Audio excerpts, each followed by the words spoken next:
Ganyan din ako, umupo din kami, invite din kami. Pero alam nyo po, nung nakita ko yung opportunity, hindi lang ako basta na-excite, may na-realize ako na, oo nga, bakit yung iba nagagawa? Anong reason para hindi ko yan magawa? Dapat ganun ka din every time na nakakita ka ng success. Alam nyo po, isa pa sa naturo sa atin na mali, yung salitang kapag ka may nagpapakita ng resulta, mayabangan ka. Isa po yan sa maling ugali na dapat tinatanggal mo. Hindi ka dapat nayayabangan kapag may nagpapakita ng resulta. Dapat na-challenge ka. Dapat na-motivate ka. Always remember this. Pagka nainggit ka, talo ka. Pero pag na-motivate ka, panalo ka. That is the reality of life. Kaya every time na nakakakita kayo ng mga taong umaasenso, maging masaya ka. Maging proud ka. Alam niyo po ba kung bakit? Kasi kung ano yung nararamdaman natin towards sa isang bagay, para natin yung sinisignal na yun yung susunod na mangyayari sa atin. Ganun po siya. Kaya po wala pong masama kapag ka ikaw yung tipo ng tao na, wow, grabe, ang ganda ng resulta niya. Wow, grabe, gusto ko din ng ganyang resulta. Kailangan mo yung gawin. Yun po yung katotohanan. Whether nakapagtapos ka, hindi ka nakapagtapos, matalino ka, maganda ka, gwapo. It doesn't matter. Yun po yung buhay na kailangan mong maintindihan kung gusto mong magbago, literal, yung takbo ng buhay mo. Mindset is everything. Yun po yun. For example, may mga first-timers ba dito? Okay, good po. Congratulations and welcome to our business. Welcome to Triumph Clubs. And according to Upline Team, nandito din yung Millionaires Project International. Yes, congratulations po sa inyong lahat. It's a privilege for me para magsalita palagi in front of people to share my wisdom, to share my, my thoughts, my knowledge. Kasi sabi ko nga palagi, hindi ako nabigyan ng pagkakataon na gumaling para sa sarili ko lang. Kasi lagi nga natin sinasabi, kapag may nalalaman ka, mas masarap i-share siya sa maraming tao. Because being successful is one thing, but helping other people to become successful, that's a different story. Lagi niyo yung tatandaan. Kaya kapag nabigyan ka ng pagkakataon na gumaling ka, lumakas ka, tumalino ka, may nalaman ka, you share it. I-share mo siya. For example, opportunity na nakakita ka, i-share mo. Wala akong problema po doon kasi hindi mo nakita yan para lang sa'yo. Nakita mo yan kasi channel ka. Kaya yung mga taong nagbitbit sa inyo dito, hindi yan aksidente. Hindi yan dahil kakilala mo yan, hindi dahil na-add friend ka niyan, hindi po. Everything happens for a reason. Nothing happens by accident, everything happens by appointment. Ibig sabihin, nakadesign ka na makita mo to, nakadesign ka na mapuntahan mo to, dapat kapatid mo to, dapat nanay mo to, dapat kapitbahay mo to, pero ikaw yung nandito kasi ikaw yung dapat makapakinig sa amin. Ganun lang po siya kasimple. Okay? So para sa lahat po na nandito, especially the first timers, hindi ko po alam kung ano pong sinabi sa inyo nung nag-invite sa inyo dito, pero most of the time, the reason why, kung bakit nagkakaroon ng hindrance, kung bakit ayaw nating sumubok sa mga bagong opportunity, kasi nga hindi tayo nakadesign na ganun. For example, if you are an employee for a very long time, hindi ka na mindset na para mag-start ng negosyo o para ng kapital o mangutang para magkaroon ng kapital. Ipansinin mo po, sa mga mall right now, anong uso? Home credit. Imaginin mo po na uso ang loan para sa gadget pero walang nagpapaloan para magnegosyo. Isipin mo po sa mga company mo. Kailan ka pwedeng mangutang doon kasi mag-i-start ka ng negosyo? Wala. Ang ipapautang nila sa iyo doon, pampa-renovate ng bahay mo at pambili ng sasakyan mo. Yung tipong walang papasok na pera sa iyo. That is the sad reality. Don't get me wrong, people, hindi ko sinasabing hindi investment ang bahay, pero kung hindi mo pagkakakitaan, hindi investment yun. Paano naging investment yung araw at buwan-buwan ka nagbabayad at walang napasok na pera sa iyo? Paano siya naging investment? And this is the reality. Nag-loan ka ng kalahating milyon, pinarenovate mo. Tumaas yung presyo ng mga materyales, nakahang yung bahay mo, hindi mo mapakinabangan. Ito yung sad truth. Nagbabayad ka ng loan mo kahit wala ka napapakinabangan. Yes. Yun yung dapat na naiintindihan mo. Kapag empleyado ka, mindset na. Kapag ka weekends, huwag kang aattend, magpahinga ka. Lumabas ka, kumain ka sa labas, magbanding kayo, pero hindi ka tinuruan na kapag weekends, mag-side hustle ka. Hindi ka tinuruan na kapag weekends, magnegosyo ka. Para kapag napalaki mo, pwede ka na mag-resign sa trabaho at araw-araw mo nang kasama yung family mo. Hindi sa atin tinuro yun. We were all victims before by this matrix in the society. Yun yung katotohanan.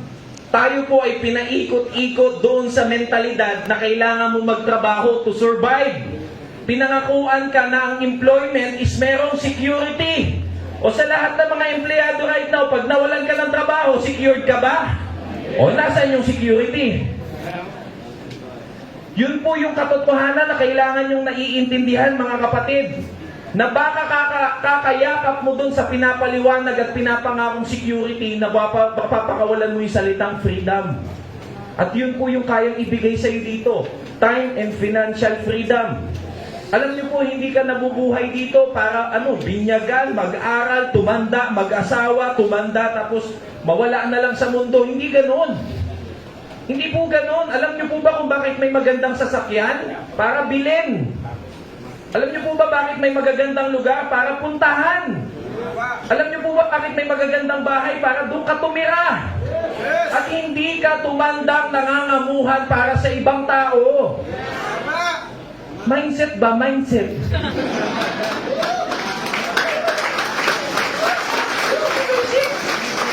So dapat ganun mo siya naiintindihan. Kaya to all the first-timers who came here tonight, congratulations kasi uuwi ka na may baon at laman yung utak mo. To all the first-timers here, I'm gonna explain to you something Gusto ko kayong mga first-timers yung sasagot para mas maintindihan ninyo ko. Sa society natin, there is what we call the financial pyramid. And itong financial pyramid na to, mga kaibigan, first-timers, listen to this, para sa inyo to. Ito ang nag-e-explain kung bakit may mahirap at may mayaman. According to this financial pyramid, 3% lang ang mayayaman sa buong mundo. Okay? Kung 3% yung mayayaman, ano yung 97%? First-timers, sagot. Okay, ulitin ko. Kung 3% yung mayayaman, ano yung 97% sagot? Kung 3% yung mayayaman, yung 97% yung mga nagtatrabaho para sa mga mayayaman. If you are not guys working for your dreams, then most likely you are being used to work for someone else's dream. Yun ang katotohanan. Sabi nga nung boss, nung dumating na naka-Lamborghini, sabi nung empleyado, nice car boss. Anong sagot nung boss? Work hard so I can buy more. Yun yung katotohanan na dapat na naiintindihan natin. Kaya if you're working for a very long time as an ordinary employee, it's just like running in the rat race. Alam mo yung rat race? Yung iniikutan ng daga? Sa kulungan, anong napapansin mo sa daga kahit paikot-ikot siya? Mga first-timers, umaalis sa pwesto o hindi? Hindi. Parang ganito lang yan, kinsenas katapusan. Di ba ikaw yan? Di ba?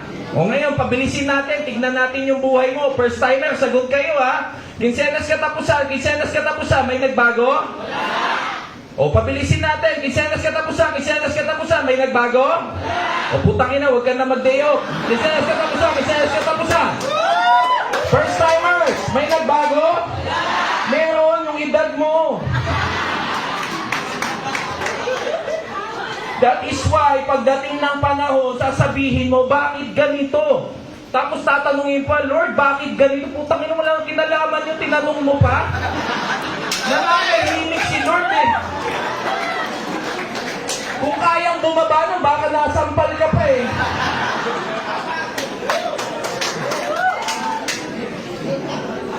We were all born equally. We were all born equally with the same opportunity na nakalatag. Pero kailangan mong i-open yung mind mo. Kailangan mong baguhin yung mindset mo. If you think people na ang problema ng mga first-timers and non-business partners natin kung bakit wala sila sa pagninegosyo dahil wala silang kapital, you better think again. Kung marami ng pagkakataon ang nakahawak ka ng pera, ang tanong, nagnegosyo ka ba? Tangina hindi, sa tuwing may bonus ka, anong ginagawa mo? Bumili ng bagong gadget at damit. Di ba? Tuwing magbabagong taon, anong ginagawa mo? Yung last money mo, sinusugal mo kasi kailangan may handa. 13 yung prutas, may malalagkit, may bilog-bilog, may pangsabit sa pintuan na ubas. Utang na kahit sa leeg mo, isabit yan, hindi ka yayaman. Nasubukan mo na sa pinto, di ba? Subukan mo naman sa leeg mo. Isang taon din. Tingnan natin kung yayaman ka talaga. Sabi nga nung joke sa Facebook, kung swerte yan, ba't binibenta yan? Di ba? Ang totoong swerte, yung nakapagbenta kasi kumita. Siya yung totoong masaganang buhay. Bagong taon ay magbagong buhay. Ikaw mahirap pa din. Dahil nakaasa ka sa ubas. That's the reality. Bawal kumain ng manok kasi daw next year isang kahig, isang tuka. Putak na kapitbahay ko, turkey pa nga, pabo. Hanggang ngayon, mayaman. Yung isa kong kapitbahay, sunod ng sunod, puta yun, mahirap pa din siya. Guys, wala sa kasabihan yan. Nasa mindset yan. Nasa ginagawa yan. For example, to all the business partners and members in here, anong sinigaw mo last year? Next year! O gago, September na ulit, oh. Diba? That is the reality. O, sinabi mong January, this year! Gumaganong ka pang hayop ka, oh. This year! Takina, kalahati na ng taon, no?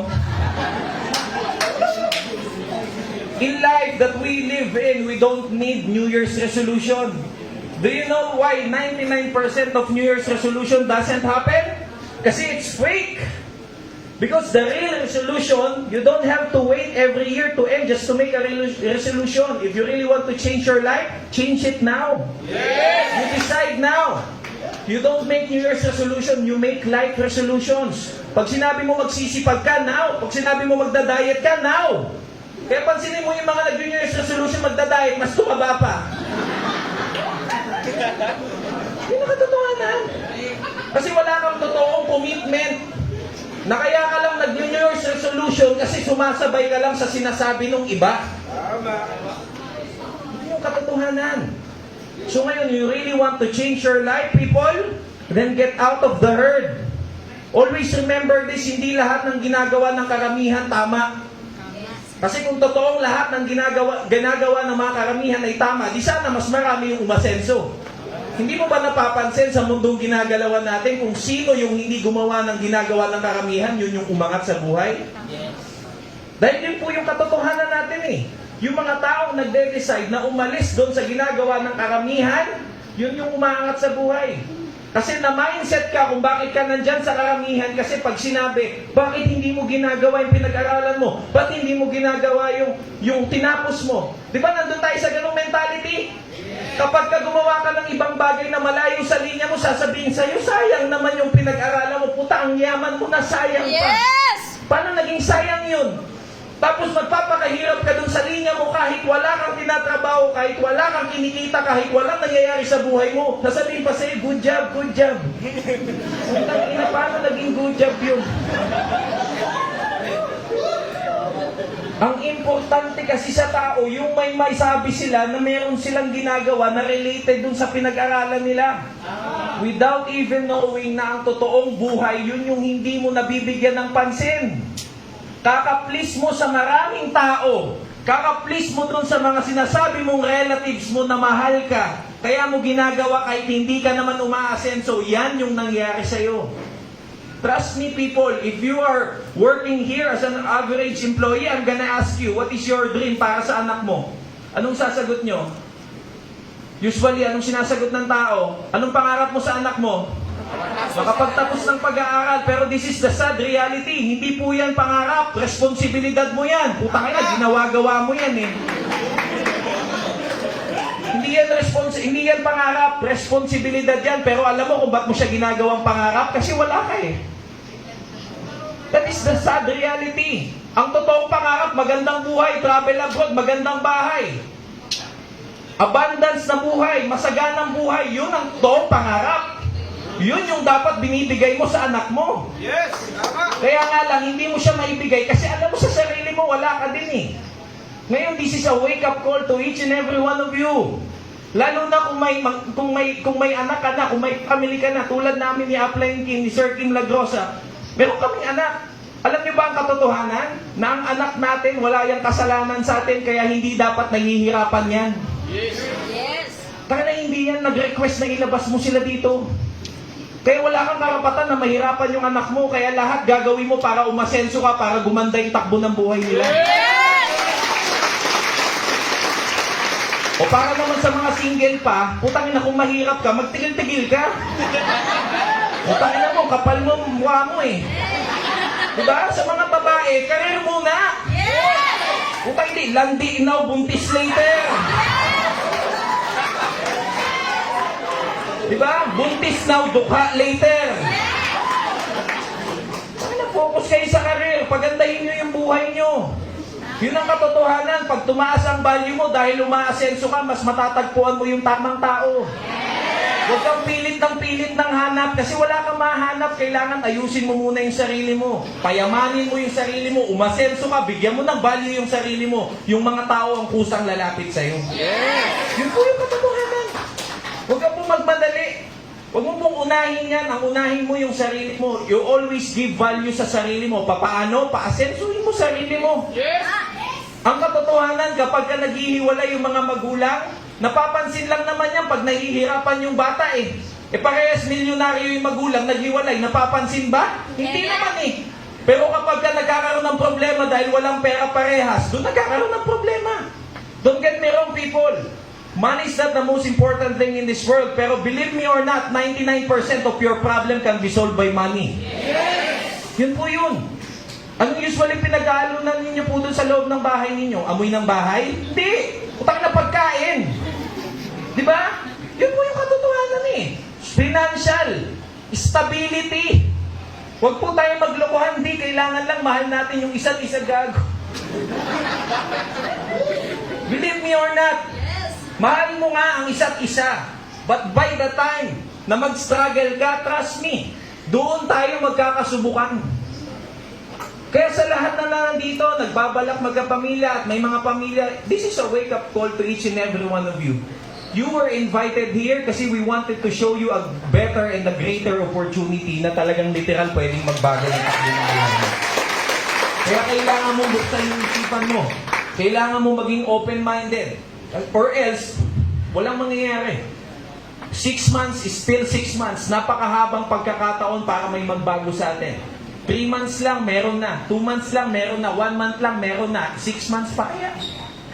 Sa mga hindi pa po namin business partners, I want you to join our community right away. Tanungin mo, balikan mo kaagad yung taong sumama sa iyo dito. Paano ka pwedeng makapagsimula? And we will help you step by step. Paano mo pwedeng mapakinabangan yung opportunity and paano pwedeng makatulong sa family mo.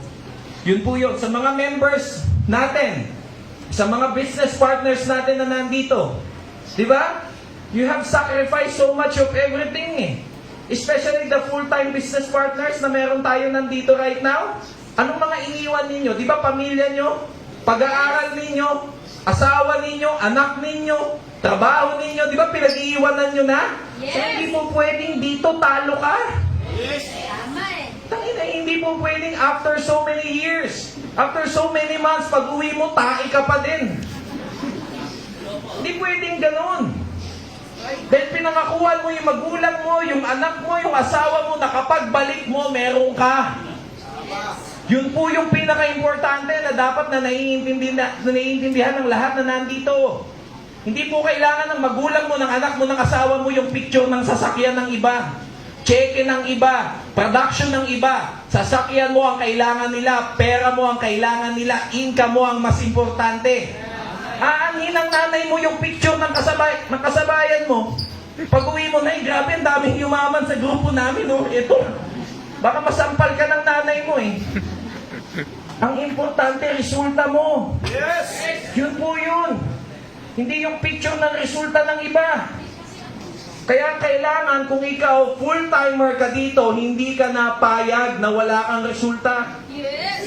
Hindi ka na nandito para tagapalakpak lang. Yes. Hindi ka nandito para sumigaw lang para sa ibang tao. Yes. Hindi tayo uma-attend ng MOA Arena para pumalakpak lang. After so many years, until now, pumapalakpak ka pa din, there is something wrong with you. Yun po yung katotohanan. And you need to wake up as in today. Kailangan mong maintindihan na sa mga susunod na pagkakataon, hindi ka lang dapat tagapalakpak. Tangina, napaka-social mo namang fans club, nagbayad ka pa, papalakpa ka lang pala.